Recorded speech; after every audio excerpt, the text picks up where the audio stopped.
حضرت عثمان رضی اللہ جب شہید ہوئے تھے تو یہاں ان کا باغ تھا. تو یہ جو جنت البقیع ہے یہ بہت مختصر تھی اس وقت, بہت پیچھے یعنی مسجد نبوی کے قریب ہی تھی. تو یہاں ان کا باغ تھا, تو یہاں پر ان کو اپنے باغ میں وہ دفن ہوئے تھے.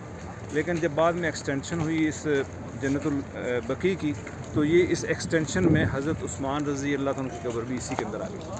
تو اب تو خیر بقیع بہت دور تک چلی گئی, لیکن یہ اس وقت باہر تھا, ان کا باغ تھا اور ان کا یہ زمین تھی, اس اپنے زمین اور باغ کے اندر ان کی قبر بنی تھی. سبحان اللہ. بورڈ لگا ہوا ہے حضرت عثمان.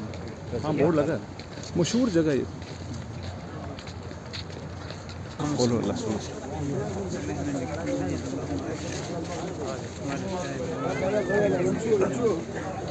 یہ حضرت عثمان رضی اللہ تعالی عنہ کی قبر ہے, قبر مبارک خلیفہ سوم